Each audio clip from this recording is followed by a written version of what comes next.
وہ جو supreme power ہے، اللہ رب العزت کہہ رہے ہیں یہ کیسے تم نے سوچ لیا کہ تم آزمائے نہیں جاؤ گے؟ تو یہ تو ہوگا، آزمائش سے گھبرانا اور گھبرا کر مایوس ہو جانا۔ ہماری فکر یہ ہے کہ مایوسی نفسیاتی طور پر مایوسی دو طرح کے اثر ڈالتی ہے۔ یا تو آدمی سرنڈر کر جاتا ہے، اگر مسلمان نے سرنڈر کر دیا تو ان کا خواب پورا ہو جائے گا، یہی خواب ہے ان کا، انہیں بدنام کر دو، انہیں ذلیل کر دو، انہیں رسوا کر دو، انہیں مایوس کر دو، انہیں کنورٹ ہونے پر مجبور کر دو۔ کیا یہ ہو سکتا ہے؟ یہ کبھی نہیں ہو سکتا، یہ ہونے نہیں دیا جائے گا۔ بسم اللہ الرحمن الرحیم، نحمدہ ونصلی ونسلم علی رسولہ الکریم، اما بعد۔ میرے لیے یہ بڑا خوش قسمتی کا موقع ہے، کانفرنس جس موضوع پر اور جس طرح کری جا رہی ہے وہ بھی اپنے آپ میں ایک یونیک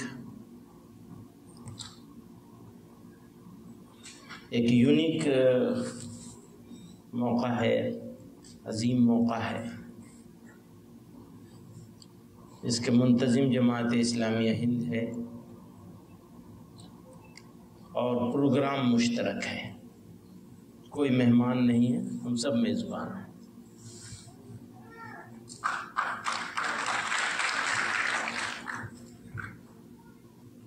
اسی کڑی میں گوہاٹی 22 اگست کو ہونے جا رہا ہے اور 27 اگست کو لکھنؤ ہونے جا رہا ہے۔ لکھنؤ کے میزبان منتظم مولانا اصغر علی امام مہدی صاحب،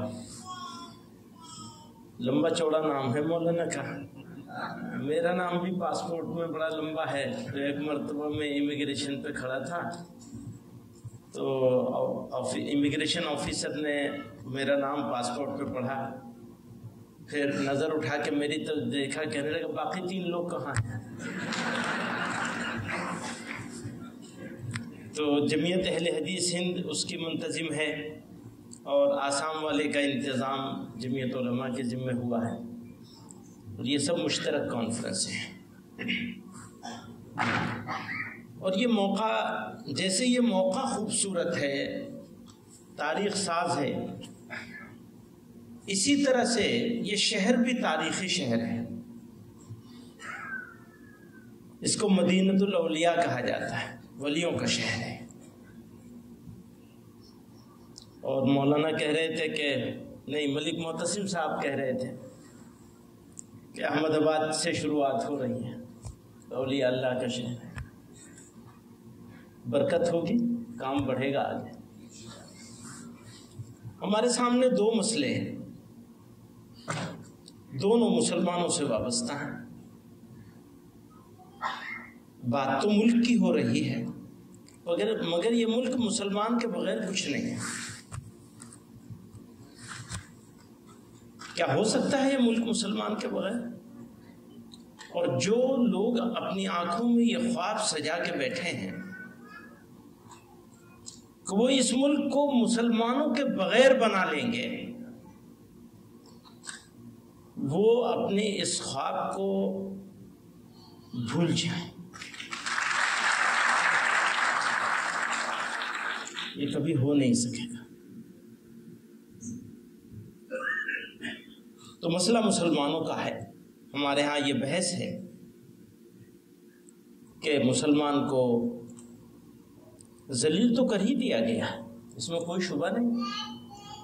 اگر آپ ٹی وی چینلز روزانہ اٹھا کر کے دیکھ لیں، اور وہ ٹی وی چینلز بے وجہ نہیں کر رہے ہیں، ایسا نہیں کہ اچانک ہو رہا ہے۔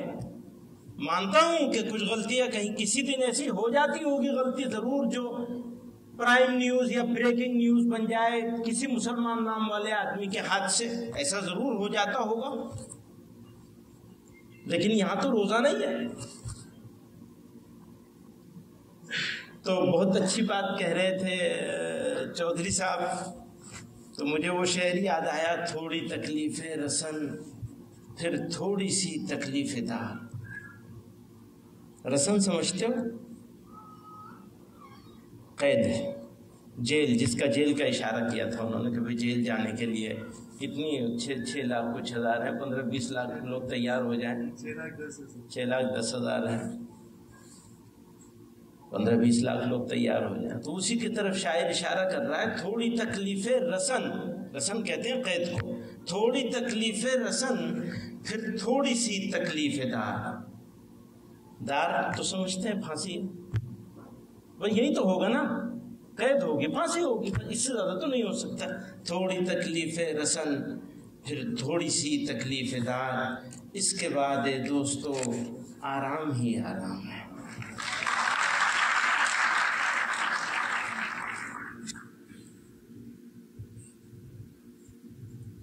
چراغ کی بات کری پرشانت کمار جی نے، کمار پرشانت جی نے، تو مجھے وہ خمار صاحب کا شعر یاد آیا. چراغوں کے بدلے مکاں جل رہے ہیں، چراغوں کے بدلے مکاں جل رہے ہیں، نیا ہے زمانہ نئی روشنی ہے. تو اب زمانہ ہی نہیں بدل گیا. آج منی پور میں مکان جلائے جا رہے ہیں، آدمی جلائے جا رہے ہیں. اچھا ہم تو بہت پہلے سے یہ تکلیف اٹھاتے آ رہے ہیں، ہم جلے ہیں، جلائے گئے ہیں، ہمارے لیے تو نیا نہیں ہے. 87 کی بات مجھے یاد ہے، میں اپنے والد کا خادم تھا اور منی پور گیا تھا. اسی منی پور میں اسکول کی بس میں 16 مسلمان بچوں کو زندہ جلایا گیا تھا اسکول سے آتے ہوئے. ہم نے وہ زندہ لاشیں دیکھی تھی، مطلب جلی ہوئی لاشیں دیکھی تھی بچوں کی، چھوٹے بچوں کی، اسکول گوئنگ چلڈرن. تو بات یہ ہے جمع کس لیے ہوئے ہیں؟ نمبر 1 مایوس نہیں ہونا. وَلَنَبْلُوَنَّكُمْ بِشَيْءٍ مِّنَ الْخَوْفِ وَالْجُوعِ وَنَقْصٍ مِّنَ الْأَمْوَالِ وَالْأَنفُسِ وَالثَّمَرَاتِ. آپ سے کہہ رہا ہوں، ایسا ہو نہیں سکتا کہ آپ ایمان والے ہوں اور امتحان نہ ہو. یہ نہیں ہو سکتا. قرآن میں اللہ کہہ رہے ہیں، وہ جو سپریم پاور ہے اللہ رب العزت کہہ رہے ہیں. یہ کیسے تم نے سوچ لیا کہ تم آزمائے نہیں جاؤ گے؟ تو یہ تو ہوگا. آزمائش سے گھبرانا اور گھبرا کر مایوس ہو جانا. ہماری فکر یہ ہے کہ مایوسی نفسیاتی طور پر مایوسی 2 طرح کے اثر ڈالتی ہے. یا تو آدمی سرنڈر کر جاتا ہے.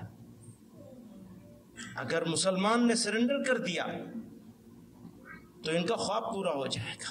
یہی خواب ہے ان کا. انہیں بدنام کر دو، انہیں ذلیل کر دو، انہیں رسوا کر دو، انہیں مایوس کر دو، انہیں کنورٹ ہونے پر مجبور کر دو. کیا یہ ہو سکتا ہے؟ یہ کبھی نہیں ہو سکتا. یہ ہونے نہیں دیا جائے گا. ایک بات یا یہ کہ آدمی جذبات میں، جوش میں غلط قدم اٹھا لے گا، غصے میں آ جائے گا، اس سے بھی نقصان ہوگا. حکمت کے ساتھ، دانائی کے ساتھ، صبر کے ساتھ، استقامت کے ساتھ اپنے دشمن کو پہچاننا ہے. ہماری لڑائی کسی مذہب اور کسی قوم سے نہیں ہے. جیسا کہ انہوں نے کہا، بہت اچھی بات کی. ایک وچار دھارا ہے، ایک سوچ ہے. وہ سوچ کسی وقت میں کسی کو غلام بنا کے رکھے ہوئی تھی، اب کسی کو کسی وقت میں غلام بنانا چاہ رہی ہے، سیکنڈ گریڈ سٹیزن بنانے کی. سب کچھ ہو سکتا ہے. غلامی منظور نہیں ہے. یہ سر جھکا ہے جہاں وہیں جھکے گا، بس جہاں جھکا ہے وہیں جھکے گا، کسی اور کے سامنے نہیں جھکے گا انشاءاللہ. تو پہچاننا ہے، اپنے آپ کو پہچاننا ہے. من عرف نفسہ فقد عرف ربہ. جس نے اپنے آپ کو نہیں پہچانا وہ رب کو کیا پہچانے گا؟ اپنے آپ کو پہچانیے، اپنی کمزوریوں کو دور کیجیے. اگر ظلم کے خلاف لڑنا ہے تو پہلے سوسائٹی کے اندر سے ظلم کو ختم کرنا ہوگا. اگر ہم نے اپنی سوسائٹی کے اندر سے اپنے اندر ہونے والے ظلم کو جو ہم اپنے اوپر کر رہے ہیں، اپنی فیملیز میں کر رہے ہیں، اپنے معاشرے میں کر رہے ہیں، کئی منٹ رہ گئے ہیں بتا دیجیے گا، اپنے معاشرے میں کر رہے ہیں، اپنوں کے ساتھ کر رہے ہیں، کبھی جینڈر کے نام پر جو دوسرے معاشرے میں، غیر اسلامی معاشرے میں، سماج میں جو چیزیں موجود ہیں وہ ساری ہم نے اپنا لی ہیں تقریباً. کیا اس سے لڑنا ضروری نہیں ہے؟ اور کیا اس سے لڑے بغیر ہم عزت وہ پا سکتے ہیں جس عزت کے جانے کا اور گنوانے کا ہم کو صدمہ ہے، دکھ ہے؟ ذرا غور کرنا پڑے گا، جھانکنا پڑے گا. اگر تبدیلی اندر سے نہیں آئے گی تو باہر سے کیسے آئے گی؟ آزادی ملی ہے، 75 سال ہو گئے. امرت مہوتسو کا تذکرہ ہو رہا تھا. رائے کی آزادی، بہت طرح کی آزادی مل گئی،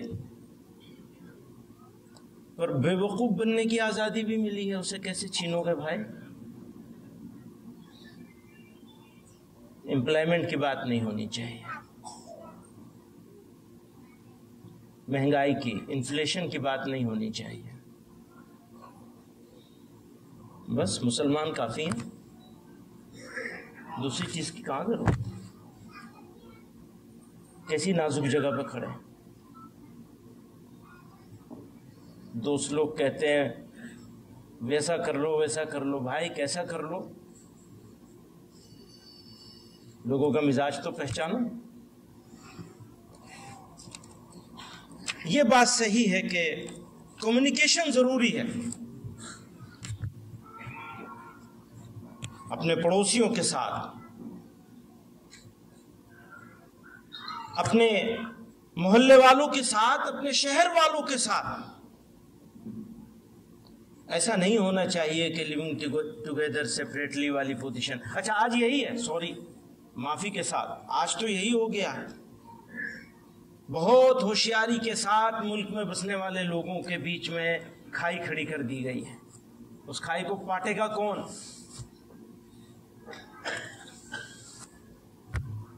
کون پاٹے گا؟ پر کوشش تو ہمیں ہی کرنی پڑے گی، ہمارے اوپر ذمہ داری زیادہ ہے.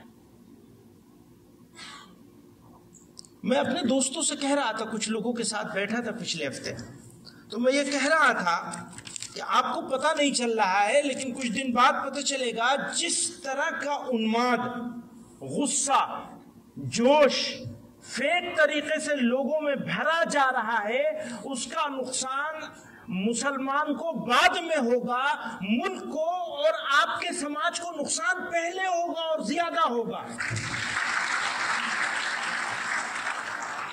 اس کو سمجھنا پڑے گا. اگر نہیں سمجھیں گے تو ملک کا نقصان ہو جائے گا. ہم تو 75 سال سے جھیل رہے ہیں. آپ یاد کیجئے ایودھیا کو، 450 سال سے جھگڑا بتاتے ہیں کہ جھگڑا تھا. 50-60 سال سے زیادہ ہو گیا تھا اس کو کورٹ میں. تو میں تو سب سے یہی کہتا ہوں، اپنے سارے دوستوں سے، میرے دوست اچھے خاصے دوست ایسے ہیں جو مسلمان نہیں ہیں، سب دوستوں سے کہتا ہوں کہ بھائی آپ کہتے تھے مندر توڑا گیا، مسجد بنائی گئی، اور جس ججمنٹ کے ذریعے سے مندر بن رہا ہے اس ججمنٹ، وہ ججمنٹ تو یہ کہہ رہا ہے اس کا ثبوت ہی نہیں ملا.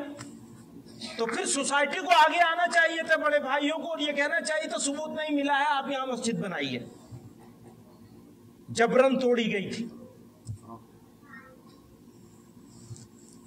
لیکن ٹھیک ہے، رات تھوڑا لمبی ضرور ہو گئی ہے، لیکن یاد رکھیے گا سورج تو نکلے گا ضرور، رات ہمیشہ